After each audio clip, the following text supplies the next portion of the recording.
कोई कोई बोल रहा था कि आपके घर में युद्ध चल रहा है। देवी दुर्गा की तरह आपके घर की बहुएं असुरों का विनाश कर रही हैं, हमारी इतनी बेइज्जती कर रही हैं। ना इन्हें मैंने पैरों पे गिड़गिड़ाने पर मजबूर कर दिया, तो मैं भी इस परिवार का हिस्सा नहीं। अहाना को ठाकुर जी बोलने वाले हैं कि तुम गलत तरीके से पैसा कमा रही हो। उस समय दुर्गा देवी को आ गया गुस्सा, और तुम ये क्या बोल रही हो। अहाना का दिन हमेशा की तरह शुरू होता है। सुबह की पहली किरण उसके चेहरे पर पड़ती है और वह मुस्कुराती हुई उठती है। घर में दुर्गा पूजा की तैयारियां जोरों पर हैं। ढोल नगाड़ों की आवाजें, फूलों की महक और मिठाइयों की खुशबू, सब कुछ इतना सुंदर लगता है कि अहाना को लगता है शायद अब उसकी जिंदगी में खुशियां लौट आई हैं। लेकिन वह क्या जानती है कि यह खुशियां बस एक छलावा है। घर की बुआ जी, वह बुजुर्ग महिला जो बाहर से इतनी मीठी लगती है लेकिन अंदर से जहर भरी हुई है। बुआ जी का मन अब इतना गिर चुका है कि वह अहाना को बदनाम करने के लिए किसी भी हद तक जा सकती है। क्यों? क्योंकि अहाना ने घर की पुरानी रूढ़ियों को चुनौती दी है और बुआ जी को यह बर्दाश्त नहीं। उनके मन में जलन की आग जल रही है जो अब विस्फोट करने वाली है। बुआ जी ने चुपके से प्लान बनाया है। उन्होंने कुछ गुंडों को हायर किया है, वह गुंडे जो पैसे के लिए कुछ भी कर सकते हैं। बुआ जी का मकसद साफ है, दुर्गा पूजा के आखिरी दिन अहाना को सबके सामने इतना बदनाम कर दो कि वह कभी सिर ना उठा सके।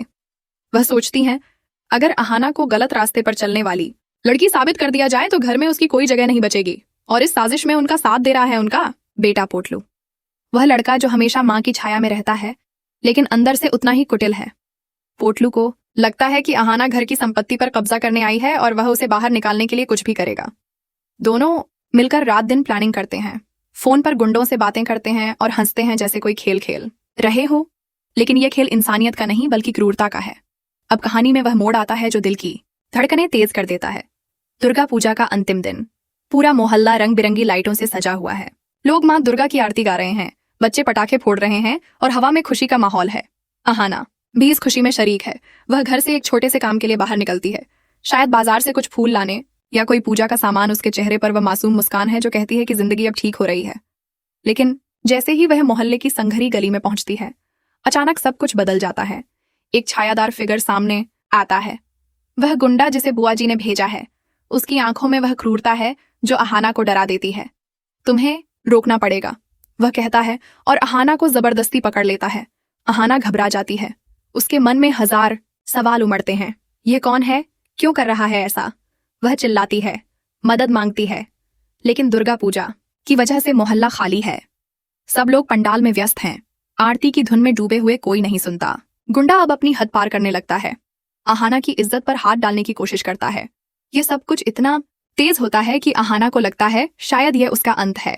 लेकिन दूर से एक कोने में छिपकर बुआ जी ये सब देख रही हैं। उनके हाथ में मोबाइल है और वह रिकॉर्डिंग कर रही हैं। उनका चेहरा खुशी से चमक रहा है। सोच रही हैं अब अहाना को बदनाम करना आसान होगा।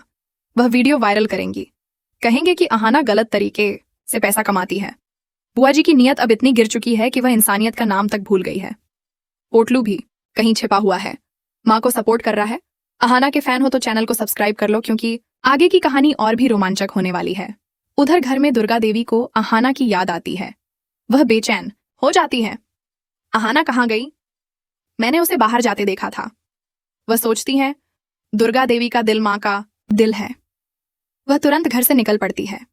रास्ते में दौड़ती हुई वह उस गली में पहुंचती है जहां यह सब हो रहा है और जो वह देखती हैं वह उनके होश उड़ा देता है। अहाना को गुंडा पकड़े हुए उसे तंग कर रहा है। दुर्गा देवी के अंदर का गुस्सा फूट पड़ता है। वह जैसे माँ दुर्गा का अवतार बन जाती है, मजबूत, निडर और शक्तिशाली। छोड़ उसे, वह चीखती हैं और गुंडे पर टूट पड़ती हैं। हाथ में जो भी मिलता है, शायद कोई लाठी या पत्थर, वह उसे मारती है। गुंडा हैरान रह जाता है। वह सोचता नहीं था कि कोई बूढ़ी औरत इतनी ताकतवर हो सकती है। अहाना भी अब हिम्मत जुटाती है। वह अपनी सासू माँ के साथ खड़ी हो जाती है और दोनों मिलकर गुंडे को ऐसा सबक सिखाती हैं कि वह चीखता हुआ भाग खड़ा होता है। उसकी सारी हेकड़ी निकल जाती है। दोनों अब एक दूसरे को गले लगाती हैं। अहाना रोने लगती है, डर से कांप रही है। माँ, आप ना होती तो, वह कहती है। लेकिन दुर्गा देवी उसे चुप कराती है। बेटी, मैं हूं ना, कोई नहीं छू सकता तुझे। यह पल इतना भावुक है कि देखने वालों की आंखें नम हो जाएं। लेकिन दूर से बुआ जी यह सब देख रही हैं। उनका चेहरा गुस्से से लाल हो गया है। Plan fail. वह रिकॉर्डिंग बंद करती है, लेकिन अब उसमें दुर्गा देवी का हिरिक अंदाज कैद हो गया है। बुआ जी की सारी मेहनत बेकार। पोटलू भी निराश हो जाता है। माँ, अब क्या? वो पूछता है, लेकिन बुआ जी चुप रहती हैं। मन ही मन नई साजिश सोच रही हैं। दुर्गा देवी अहाना को घर लेकर आती हैं। घर पहुंचकर अहाना थोड़ी शांत होती है, लेकिन अंदर से वह टूट चुकी है। फिर भी वह खुद को मजबूत दिखाती है। दुर्गा देवी के सामने वह कहती है, मां, जिंदगी में ऐसे हालात आते रहेंगे, लेकिन अब मैं डरूंगी ना, मैं लड़ूंगी। दुर्गा देवी मुस्कुराती है गर्व से, लेकिन अहाना के मन में सवाल घूम रहे हैं। वो गुंडा कहां से आया? किसने भेजा? धीरे धीरे शक की सुई बुआ जी की तरफ घूमने लगती है। बुआ जी, लेकिन क्यों? अहाना सोचती है घर का माहौल अब तनावपूर्ण हो गया है।